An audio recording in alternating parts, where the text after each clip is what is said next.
Барлықтарыңызға сәлем достар, мен бүгін попкорн слайм дайындайтын боламын. Попкорн слаймды дайындауды ендеше бастаймыз, кеттік. Ең алдымен маған ыдыс керек, яғни өзімнің сүйікті жасыл ыдысым, және қасық керек болады бізге. Және маған бүгінгі слайм ерекше болатыны ол осындай попкорндар, яғни өзім жасаған болатынмын. Осындай крупный түрлер керек. Негізі мен уақытын алғым келген жоқ. Негізі уақыт түрлермен де жасалатын шығар, бірақ мен крупный түрлерін жақсы көремін. Сондықтан крупный түрлермен жасайтын боламын. Және де маған сары түсті бояғыш, крем для рук, және маған осындай маска для лица. Өздеріңіз біліңіздер, қолдансаңыздар да болады, қолданбасаңыздар болады. Бұл кішкене жұмсақтық үшін қолданамын мен бұны. Активатор. Және де болды осылар. Ендеше бастаймыз, кеттік.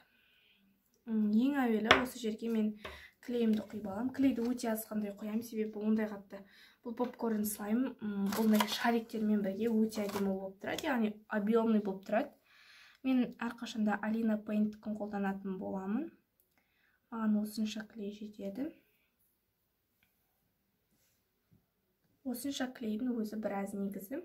Қазір біз бұған крем для рук және де маска қосатын боламыз. Ең әуелі мен маска для лицаны қосатын боламын. Осыны қосатын боламын. Шамамен осынша қосамын, себебі менде маска для, крем для рук, яғни қолға арналған крем де бар. Мен осы жолы осы бархатный ручканы қосатын боламын. Мен мына кремді қолданғым келіп тұрған жоқ, бұны басқа да слаймдар қосатын боламыз. Мен бірақ бүгін осы жолы бархатный ручканы қолданамын. Бұның ішінде азғантай бар секілді, шамамен, азғантай бар. Осынша жетеді маған.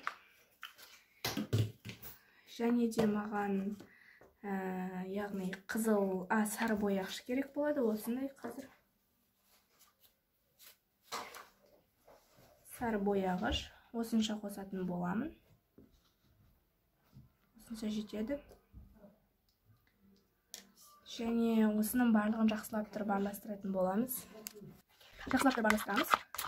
Маған сары керек, яғни менде негізі сары попкорнға, яғни осындай бізді жоқ, пенопласттар, осынша ғана бар. Негізі плотный болу үшін крахмал қосаңыздар болады, мен бірақ крахмал қосқым келмейді. Кремнің өзі қою болғаннан кейін ондай көп қосқым келмейді. Достар, және де мен айтуды ұмытып кетіппін, мен қазір осындай гель душаны қосатын боламын. Апельсинмен осындай прозрачный, иісі жалпы болады, жүрек тайын жүрмейді. Және слаймға жүрек тайын жүретін заттарды қоспауды кеңес етеді.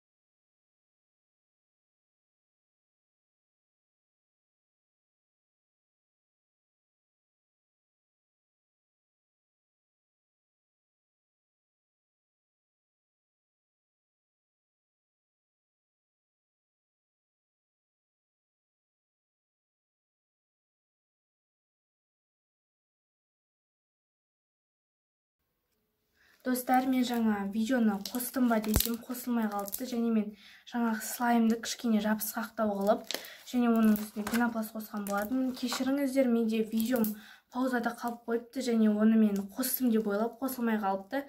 Менде осындай слайм шықты. Өте керемет, тықырламаса да өте керемет. Және слаймдарыңызды прям кішкене қолыңызға жабысқақ қылуыңыз керек. Өте көп жабысқақ қылсаңыздар, ол болмай қалады. Мен жаңа паузадан шығарамын дегенде видеом қосылмай қалыпты. Кешірім сұраймын. Бірақ бізде бүгін осындай керемет слайм шықты. Қазір мен бұны контейнерін алып келіп, бұны жасайтын, яғни бұны сіздерге салып қойып, бұны 1,5 күнге, яғни шұқымауға 1,5 күнге бөлме температурасын алып қоюымыз керек. Және достар, бұны мен 50 миллилитрлік слаймға ыдысқа салатын боламын. Бұл сыймайтын секілді, сол үшін осынша сала берейін. Осынша, және бұны қойып қою керек.